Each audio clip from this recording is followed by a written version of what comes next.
May it please the court. Before I enter on the debate, let me be permitted on behalf of the clergy and trustees of the Roman Catholic Church to discharge a debt due to the district attorney for his liberal and manly conduct in this cause, that it may proceed and end as it has begun in the spirit of peace and goodwill. When this question first occurred, I humbly stated to the court that in no country where I had been had I ever heard of an instance of a similar kind, that in England there was none to be produced, nor even in Ireland, where the people were Catholic and the law anti-Catholic. I spoke that with sincerity and truth, for the only case that ever has arisen was decided since the epoch of my banishment, and not only since the independence of the United States of America, but since the Revolution of 1798 that deprived Ireland of its independence and its parliament, and at a time when little good faith was observed by those whose opinions and sentiments are too apt to dictate, as conquerors do, to the vanquished. What will the enlightened and unsophisticated judge I have the honor to address say to this argument? That because no case could be found where a Catholic clergyman had been exempted from an act of perfidy and sacrilege, that therefore no such exemption could be lawful? Was that reasoning pure or solid? Was it not more obvious that since no case had happened of the kind, it was because so unwarrantable a stretch of power had never been attempted, even in the angriest times? There would have been no need of such fearful penalties against the Catholic clergy as those laid on them for the offences of instructing youth, or celebrating Mass, or matrimony, the latter of which was punished with hanging if one party proved to be Protestant, the other Catholic. There would have been no need of laws in Ireland giving £50 for the mere discovery of an archbishop, 20 for a secular clergyman, and 10 for the delivery of a schoolmaster, nor inflicting pains or penalties for charitably harbouring them. These and hundreds of other wretched extravagancies may be found by anyone who will look into the statute books. And yet, in the angriest times, amidst all these frightful violations of nature, faith, and honesty, this torture for the conscience and the heart was still unthought of. It was known, as it has been proved in this cause, that the priest neither could nor would reveal the secrets of that confession. By putting the question to the priest and using no other arguments than the council has used, they would commit him to prison till he answered, or in other words, till he died. Yes. What have our courts to do with the past in a case unique to itself? How does it apply to our condition, unless it be to speculate upon such frightful histories, to contrast our happy Constitution, the American Constitution, with the barbarous codes of older nations, is to draw from them a moral, deep and wise. But though we use them, let us not be familiar with them. I would hardly touch the volumes that contain them till I had drawn on my gloves. I would relegate them to some lonely desert, and there I would keep them fathoms underground. Some wretch from the state prisons who had ran the round of voice and could not be inoculated with any new infection should be their guardian. Once, in the period of a lustre or an Olympian, when the wind blew off our coast, they should be dug up. Fasting, ablutions, and exorcisms first performed, and if telegraphic signs could be devised to communicate their terrible contents, that would be safest. But bring such things into a court of justice. No, never. Fie! They are too rank. The whole system is already running above ground. Let us hasten to inter its miserable remains.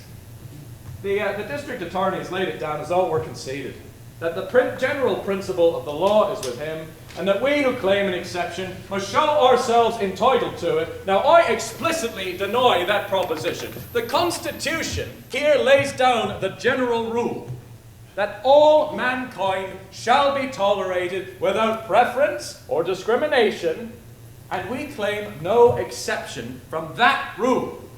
When my learned adversary advanced that this was a Protestant country, and that a grant had been made by the Protestant to the Catholics, one would suppose that they stood in this relation, that the Protestant was the liege lord and the Catholic the vassal. Now, we came here to argue this question with fair temper, and our reverend client, Father Coleman, whose evidence is our test, has set us a good example of moderation and gentleness, which with due allowance for my humour, I will endeavour to follow. We claim no supremacy. We seek nothing but pure and perfect equality. From the bottom of our hearts, we sincerely tolerate you all. Let us have our rights today, that when it falls our turn to judge, as it may tomorrow, we may know of no preference and no discrimination. Every citizen here is in his own country. To the Protestant, it is a Protestant country. To the Catholic, a Catholic country.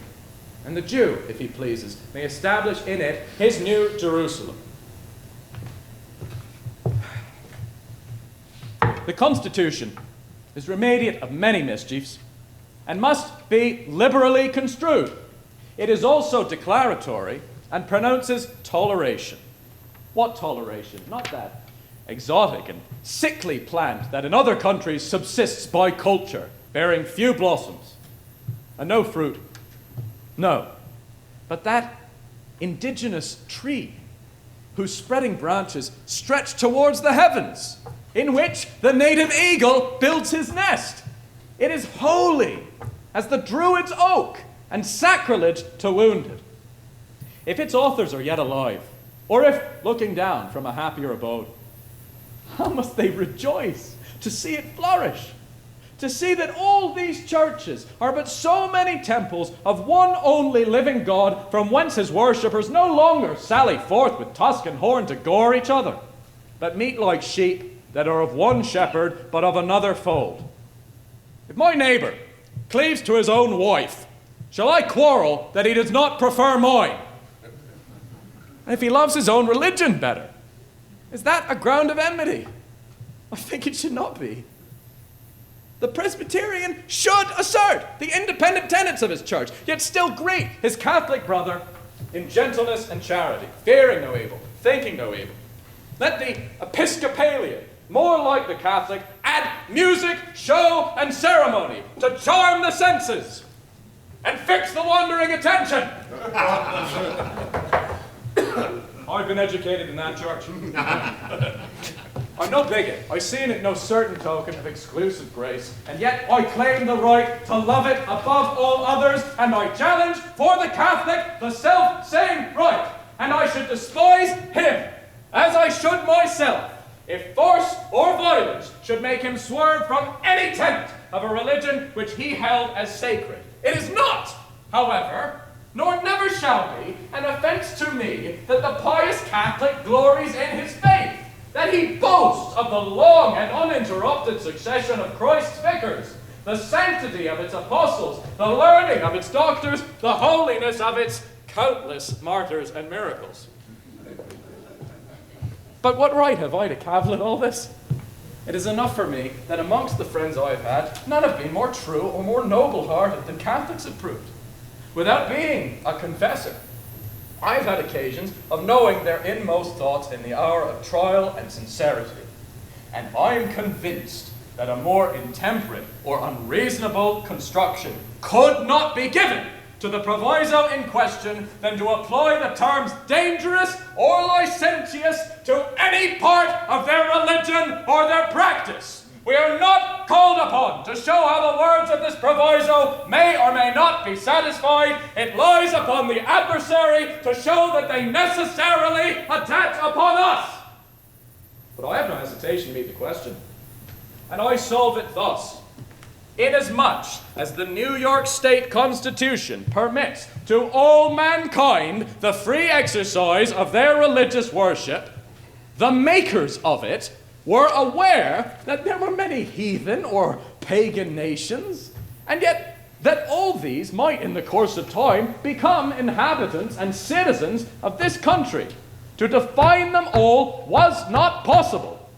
They might have pointed out strange and freakish eccentricities of self-professing Christians. They might have mentioned by name the sect of the Adamites that go naked in their devotion.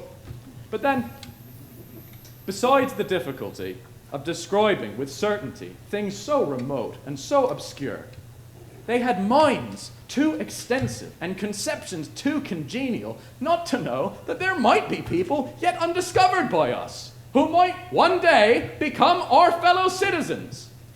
Thence the necessity of this general proviso, but to suppose that it meant by a sidewind or indirect equivocation to proscribe a vital part of the religion of 3/4 of the Christian world, and that of all others the most known, is a monstrous calumny upon those whose memory should live in never-fading honor. But I have been too long.